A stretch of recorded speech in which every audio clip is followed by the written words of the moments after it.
Мөөгийнхээ мөглөнгэрээ. Моглон. Ордошин жагласууч сургалаагаа. Тэг хүмүүсийг шалаад исэн чи өөрөө болохоор ингээд дан үлээ хэлэн гэдэг юм таа.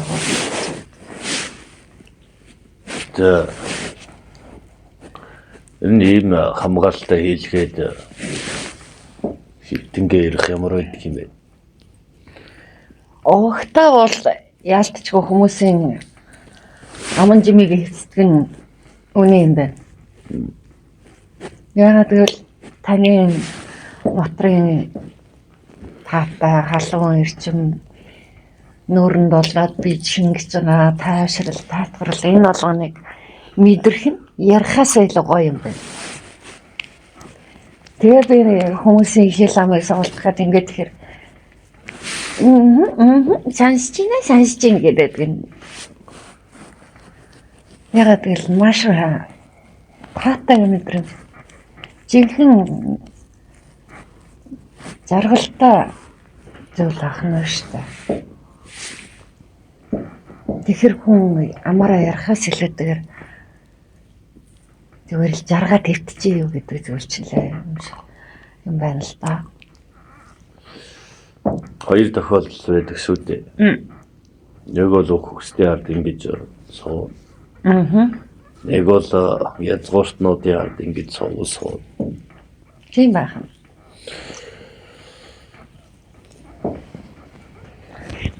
Таатай. Маш таатай мэдрэмж гэдэг юм байна. Тэгээ би өнөөдөр танаас нэг зүйлийг асуухаар бодлоо л доо. Өвдөлт гэдэг зүйл хоёр ангана. Ерөнхий дүгнэлт дээр бол янз бүрийн өвдөлт байдаг байх л та. Гэхдээ би нэг ундаа утгаар нь танаас асуумарсан л та. Яг л ихэнх хүмүүс одоо маш ярилцдаг болсон. Сүнсний сэрэл батгаад би ингэ тэрэг. Гэтэл энэ дэр махан биений өвдөлт сүнсний өвдөлт үе зөөр хоёрын ялгаа.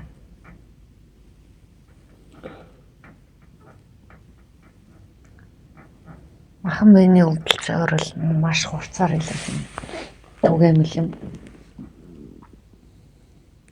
Сүнсний сэтгэлийн махан бие гэж 3 бие. Сэтгэлийн гэж бас англиар гэж тэр сүнсний оршихуудаа орчихгүй юу? Үгүй.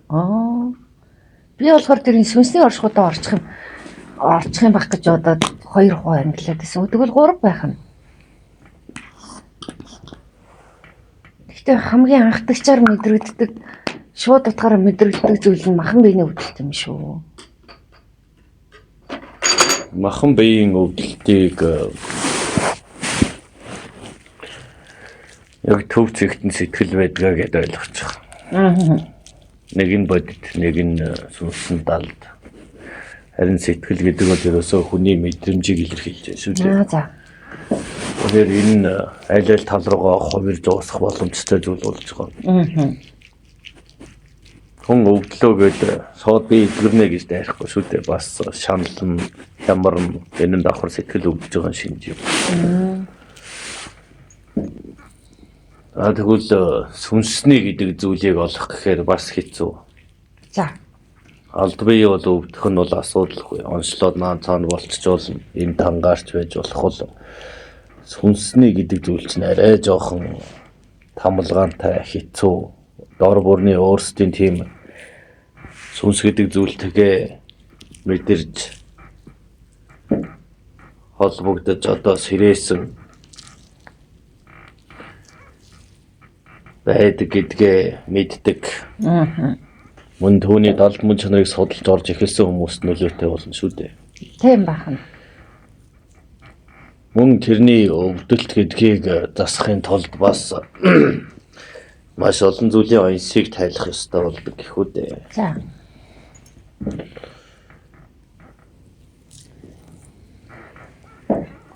Маш их битүү за өөртөө ч юм шиг. Тэгтээ махан бид яг юу нүгдээд байгаа нь тэр их зүйл байхгүй. Тэгсэн хэрнээл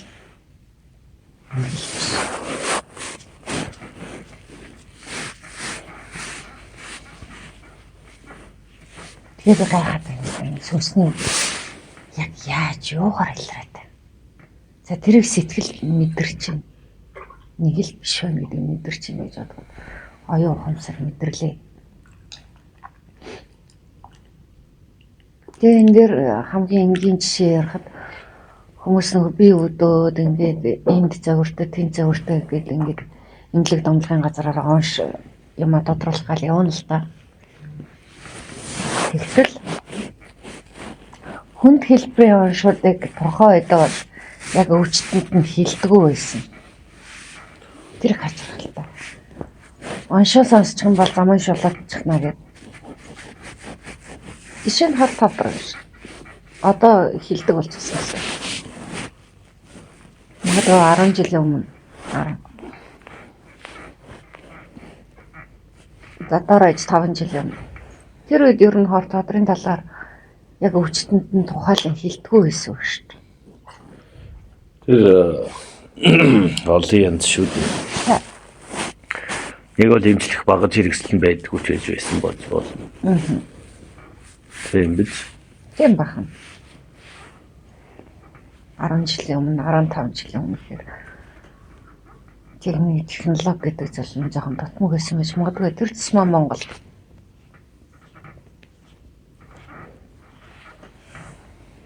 Тэгээд сүнсний эдгэрэл гэж яриад байдаг. Гэхдээ сүнсний хөдөлцөөр тэр зүйлээ яаж онцлоод тогтоогод байна? Хамаагүй хэлж болох юм уу да. Одоо ч шүүлгийн цаг үе гэдгээрээ хин нүлдэхгүй хин нүлдэхгүйгээ үзэх вэ гэдэг л уралдаан шүү дээ. Хүмүүс одоо тийм зүйлэр хүмүүс ингээл хүмүүсийг сайхан монхруулж штэ. Буруу замаараа бол буруугаар л дууссан шүү дээ. Тэгээ би тэр өвдөл гэдэг яг юу юм бэ гэдгийг ойлгох гээд байхгүй юу? Өвдөх шалтгаан бол өөрчлөлт гэдэг зарлиг ирснээс л хамаарна шүү дээ. Тэр барагтаа бол сүнс өвднө гэж байхгүй. Уулын дээр тий. Шинжлэгд, өөрчлөгд. Шин төвшөнд шилж гэх мэтийн даалгаврыг захиасыг өгнө. Гэвч түүнийг нарийн хүмүүс мэддэггүй. Байдаг эсхтэй ч эргэлздэг учраас яах вэ? Энэ хоёрын дунд зурчил үүсдэг гэсэн үг шүү дээ. Сүнс ба хүний өөрийн төлөвсөн оюун ухаан хоёр хоорондоо зурчилдох нь. Уул нь хүлээгээд аваад ойлгоход асуудал байхгүй ч. Эдийн дунд нь бол тэрийг бол монхрол шашны зүйл хэмээн үздэг нь тоогүй. Тэр зүйлийг ирж хайхгүй байх нь бас хүмүүсийг тогтоон барих бас таатай боломж юм шүү дээ. Хүн болгон өөр өөрсдийн хөгжил эрэл хайгуулаа хайгаад эхлүүл хэн ажил алба хийх вэ? Тийм байна уу? Хэн хяналтанд байж дистаралтай ажил үйлс юмыг хийх болж байна. Харин. Тэгэхээр зарим тохиолдолд яах ёстой гэвэл хүмүүст үннийг хэлж болдгүй төрийн бодлого байдаг байх нэ. Төрийн бодлого нь бий, баячуудын бодлого нь бий. Нэр хүн болгон өөр өөрсдийн эрх чөлөөтэй. Тэгээд дээр нь ирэл хайгуулаа хайж зам мөрөө олох ёстой гэх юм бол тэр баяныг хэн баяжуулах юм? Тэр эрх мэдэлтэн хэн эрх мэдэлтэй болох вэ? Тэр чигээр л байхгүй болно шүү дээ. Тэгэхээр тусгай тийм бодлого явагддаг байх нэ гэж ойлгоо. Тэгээд та нар төөрөлдөг юм.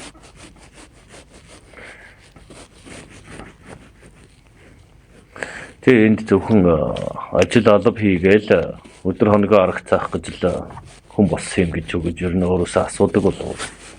Харин хүмүүс сүүлийн өдөр сүнсний даалгавар голын хадгас гэдэг зүйлийг л маш их ярьдаг. Тэрэн дээр нь дөрөөлөд тийм ч синхруулах хохолох тийм зүйлүүд явдаг болсон бол яригддаг, сонорт нь хүрдэг болж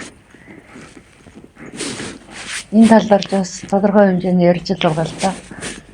Би танаас асууж байсан. За тэгээд өөрсдөө тэр юм хайж олохгүй бол өрөөлийн үгээс тэгж сэрнэ гэж байхгүй. Яг юу холбогдож, юу зааварлаад байгааг та нар өөрсдөө ч мэдэхгүй шүү дээ. Тэгэх ялгах чадамжч байхгүй гэж. Тэр ийм гинлээ, энэ ийм гинлээ гэж явах нь бас ямар байх вэ? Аюултай.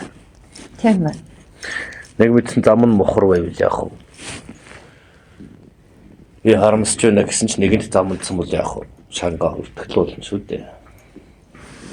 Амьдралынхаа хайрын хэдэн жил шүү.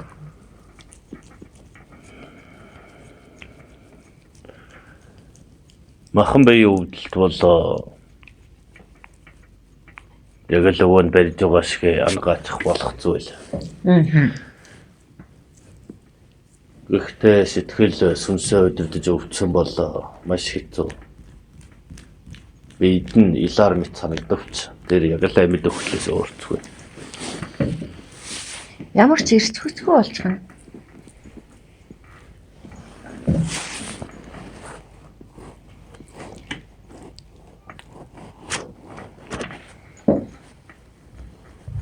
Сэтгэлийн үүдэлтэйгээр би тэгж ойлгосон.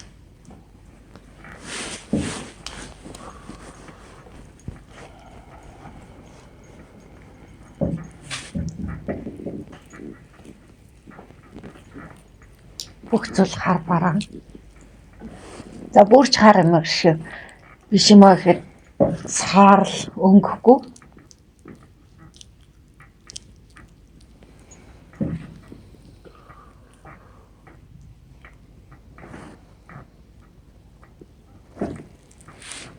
Баяр баясгал аз жаргал гэдэг тэр мэдрэмжүүд бүгд хаагдчихсан юм шиг.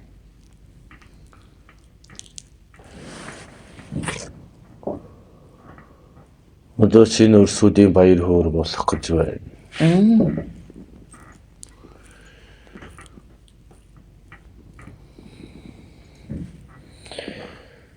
Болооч л ийм дээр яхэр үр гэдгийг та нар гадарлах үз. Баяр гэдгийн утга нь юус тэр шүү дээ.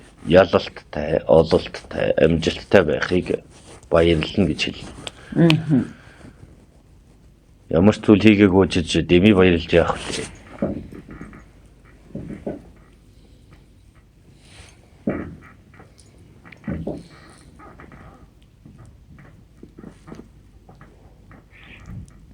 Дөрөвхөн тэгжилсэн л да. Сэтгэлийн балтгонд заавал зөөр шаналлаа. Балтын долд наацгаад баяр ёслол гэдгээр хаацал болчихдог. Төрхөн зөөрийн сатаар л юм уу?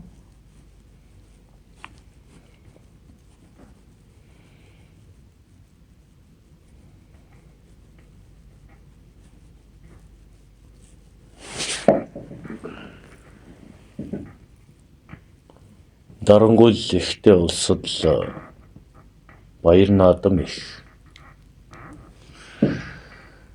За нэмээд альчаал тайлах, амар цовлох, харих дарсныг газрууд нэх байдаг да. Оо их. Тэр онгорхоо нөгсөв болгонд би. Тэр болгон хаалттай эсвэл хизээний та нар Гал зурна. босоод тэмцэн шүү дээ. А тийш юм болоо.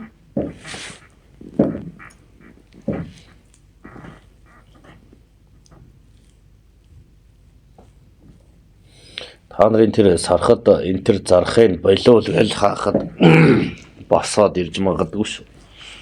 Даваараа тийх ахта. Хориглох тусам тэмүүлдэг.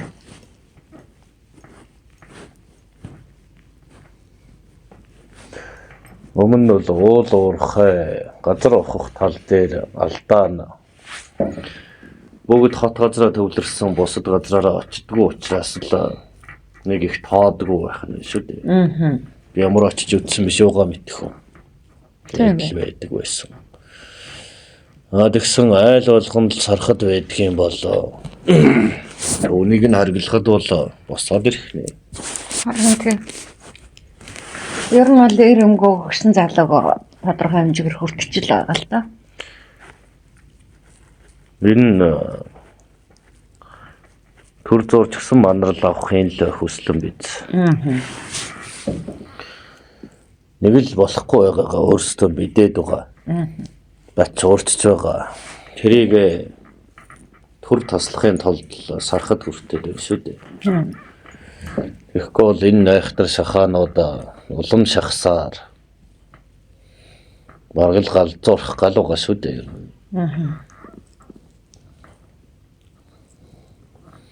Ихтэй улмал чангарна гэд хэлээд байгаа шүү дээ. Нэг бол дас, нэг бол байхгүй болол гэдэг хуулийн дагуу. Тэгэхээр тисгээс өр замгүй л болоод байгаа юм.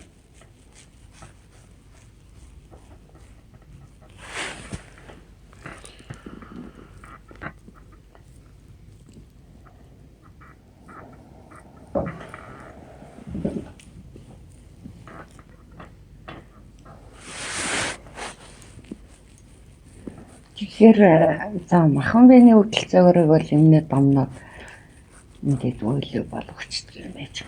Сэтгэлээ гэдэг нь нөгөө дарааж байгаа. Сэтгэлээ хөдөл.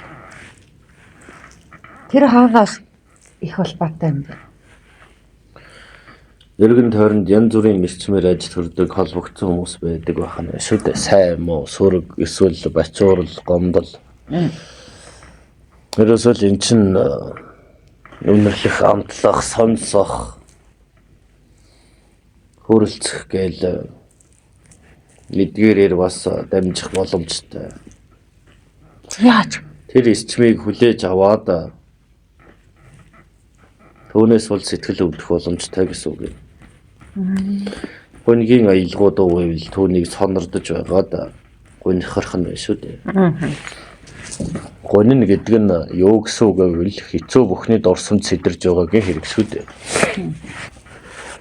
Баяр хөөр ад жаргалын доонд хүн өөрийн ирэхгүй баясал төрж жаргалтай үеэд орсон санд.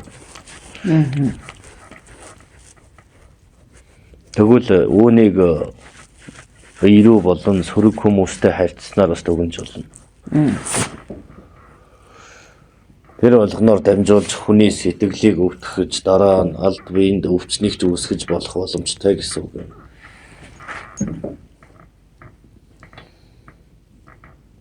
Ямар ч огт харилцаагүйгээр хүн оршиход хэцүү дээ. Тийм ба. Тэгвэл яг үүнийг муу талынх нь хүчүүд маш сайн мэддэг гэсэн үг юм. Яг түүгээр нь дамжиж одоо хүртэл нэр нөлөөтэй хүчтэй байдгийн шалтгаан нь юм.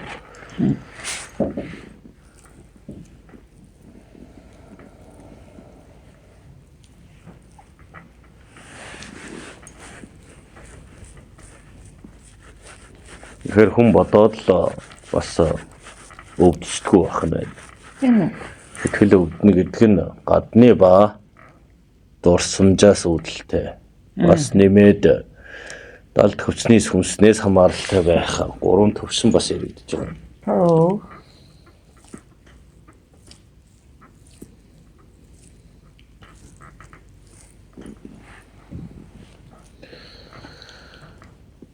Гэтэл энэ ертөнцийн даяар хүмүүсийг нийтээр нь шилжиж байгаа тул шахаалга өдрөө болгоноор шахаж байгаа. Шахна гэдэг нь бүгд бүү болно гэсэн үгийг хэлээгүй. Бүгд шилдэг болно гэсэн үгийг хэлээгүй. За. Чанартайг нь авч үлдээд чанаргүйг нь зайлуулна л гэдэг шахаа шүү дээ.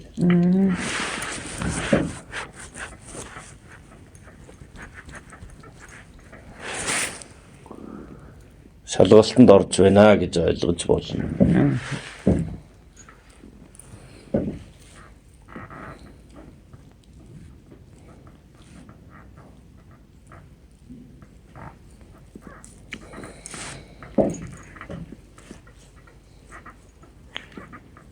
Тэгээд харин хүмүүс шахаа гэхээр би яах вэ? Шахаа өнөөдөр бөө болох юм уу? Үгүй бол өгөх юм уу? Тэг өөр яах юм бэ? Чанартайг нь аваад чанаргүйг нь зайлуулна хол гэдэг шалгалт. Шахаа гэдэг бол шалгалт юм. Энэ байгаагаас ч илүү сайныг хийж чаддаг. Эсвэл энэ байгаагаас ч илүү дөнгөж чаддаг нэг нь л тэнцэх ёстой гэдэг хууль юм шүү дээ. Тэрнээс ямар нэгэн лам боогоор хамгаалуулах ч юм уу эсвэл элдв тэнгэр бурхны ивэл багтахаараа л би давчхна гэж болохгүй байх.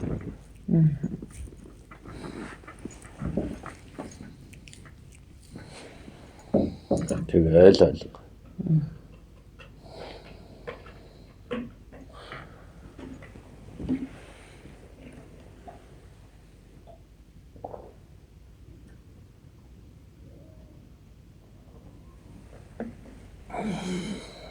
Бас л тэгээ салбарлаа тэгэхээр тэгээ сэтгэлийн үүдэлтэйгөө за гаднаас л ингээд 5 метр хөгөөрөө мэдэрчдэг юм байж. Дараачих нь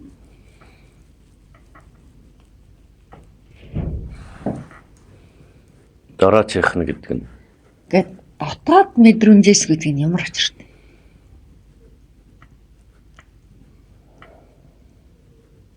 совин уу? Зүудний совин зүүн эсвэл байгалийн одоо хүн болсны совин мэдрэмж гэж байдаг да. Тий. Байгалийн совин гэдэг нь байна.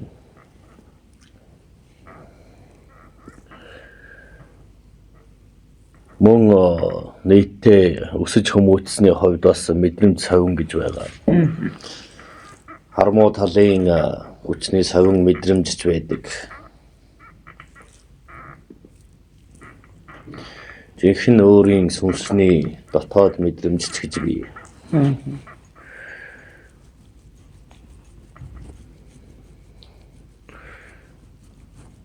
Тэр болгоныг заавал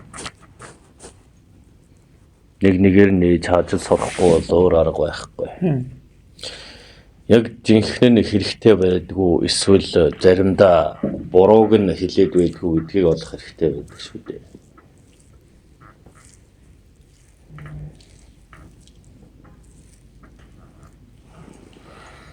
Тэгээд тэгэхээр энэ сэтгэл засал сэтгэлийг юмнийх ангах гэдэг зүйл чинь тэгээд яг үнэхээр бүрэнгүцтэй идэж чадхалаа.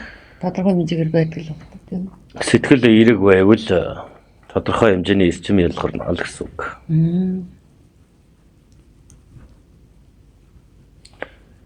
Сэтгэл эмнэгдэхгүй байвал яах вэ? Харин тэгвэл яана. Тэрийг л бас гайхаад. Сүрэг бодол, сүрэг дурсамж, сүрэг үгс гэх мэт эргэн тойронд л буруугаараа тарах нь шүү дээ. Тэгээ тэрийг хүн өөрөө хянаж чадна гэж үү? Хянаж байж л үлдэн шүү дээ.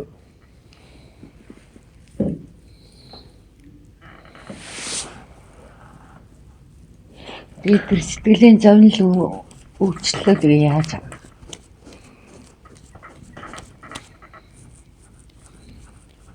Эсвэл хавд арах юм бол мартаа. Дахиад шалгалтын үе шүү дээ. Бэлэн зүйл хэлж өгч болохгүй. За тийм байна. За тэгвэл эмнэл зүүн нэтрийг нь болъё. Сүнсний өвдөлт өгөө. Тэгээ дараагийн төвшин. Оон тайлбарлаад өгсөө. Тэ өөрөө байруулж байгаа учраас орж гараад байна. Тийм байна. Манраад. Тэгэхээр энэ зүйлийг одоохондоо яг тэр эмнэл зүүн махан мэнийг бол өвдөлтөг бол хүмүүс бүгд мэдж байгаа. Тэгэхээр энийг ангаах ухааны угаасаа хэлж болохгүй гэсэн үг тийм. Тодорхой тооны хэмжээс гэж бий. Тийм олон зайлтай хүмүүс нь зайлтад шалгалтад авчвал яах вэ? Тэгэхээр энэ ямар хэмжээст ч юм энэ хэмжээст бүдгийг олон доод хэмжээстүүд гэдэг энэ ямар очиртай юм бэ? Сонирхолтой юмрлаа. Яг галтаар идэж мэдэн харагдахгүй гэл. Бид нар 3 дээд нэмдэртэй 5 дээд 7 ди 9 ди чинь бахан дийдэл юм байдаг болсон байна. Тэгвэл бүр нэлээд хол яваад амьдраад үтцсэн нөхөр ирээд юм хэлээд байгаа юм байна. Харин тийм юм яриад байна. Заримдаа хүмүүст энгийн зүйлийг ямарваа нэгэн нийслэл хэллэгт оруулж ярих нь илүү амар байдаг. Тэгж анхаарлын татна. Одоо сүнсний дүүшин 5 дээд 6 дээд метр яваа гайхав. Өөрсдийнхөө сүнсийг ч мэдэрч чадахгүй, бусдын сүнсийг харж чадахгүй байж сүнсний төвшин ярьж яах вэ? Гэхдээ мархан байнасаа гараад тэр чин энэ бөмбөрцөг гэдэг хөрстөөс гараад Нарны аймгийн орчил оршихуудаараа тэрнээс цааш яваад байна гэж шүү. Тэгвэл энэ хөрсдөд ер нь та нар байх хэрэг байна уу? Орж гарсан ухаан солиотой хүмүүс айтай л байх юм. Тэгээ одоо бүр ачаархалтай л да. Тэгээ хүмүүс ямар юмдаа итгэх дуртай чихэн чимэгтэй дэл итгэдэг хойно. Тэгэхээр тэрүүгээрэл хөөрцөлжлвэ гэдэг. Тэгээд энэ бас нэг зүйл байна. Энэ клиник үхэл гэж яригддаг байхгүй юу? Ухамсар сүнсний оршихоор сүнсээр энэ махан биеийг төр орхидог ч юм уу? Хэрлүүл.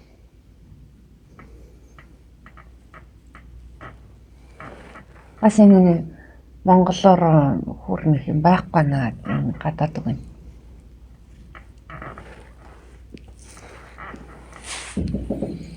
Тэрэгтэй ямар очиртай байдаг. Тэгээ сүнс нь тэрний гэрэл рүү нисээд байна ч гэнэ үү юу ч гэнэ. Хүч зүг болох нь мэдэхгүй шүү дээ. Заавал мэдэх алхасаа гэж байна. Нэг үсэн бүгд тийм хөвтөст орж туршиж үзэх юм болов. Харин хитэн сар мармар одоо ургамлан биел гэж ярьдаг юм да. Хөдөлгөөнгөө ухаан санаа ухамсараараа сонсоод байдаг. Тэгтээ сүнсээрээ тэгээ биенээсээ гарчдаг.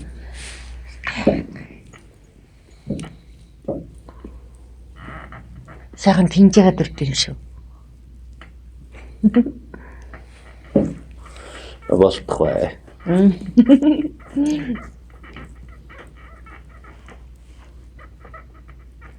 Үнгээ барилж байгаа ярих чинь бас их сайхан уртлаа. Ямар ч гоён санаад нэг ингэжсэн дэрээд ихчихсэн дистаратай юм алгаа миний толгойд та. Тэний ярьж байгаа юм яг согтуу үний дараа л талах шиг. Юу чирээд байгаа юм юу ч асуугаад байгаа юм. Арнасаж расалдаг хариултыг олчих гал энд эндээс ухаж гаргаж ирээд л ах шиг байна шүү. Ямар ч холбоо ойлтоо байхгүй. Айгуудаа хэнийг сонсохоор хүмүүс нь гайхна юм. Хатангуйчдаа согтуу хөлч юм байсал ухаан санаа самуурсан юм. Харахгүй шүү. Толгой дээр нөгөө нь ажиллаж байна. Энэ суугаад. Энэ барих хэлэх зүйл нь бас давхар хамгаалтжуулна, бас цэвэрлэгээж болно. Тийм учраас оюун санаач нь саар магтаад юу болоод яагаад байгаагаа ойлгохгүйгээр сонин асуугаад байхгүй юу? Яг томоогоор үйл хэлгээд хөвтчихсэн нөхдүүдийн тархины тайвшрал нөгөө тархиа унтрааж байгаа гэх нь одоо л өөрөө ойлгоч. Юу юм яриач гэх нөгөөдөлийг хил амыг бодгаагаад байсан бэ. Шинж өөрөө ингэ хитсэн. Юу ч болоо. Чиний элдвэрч яриач юу ч болоод өнгөрч. Яаж төрдөө энийг доосгоо.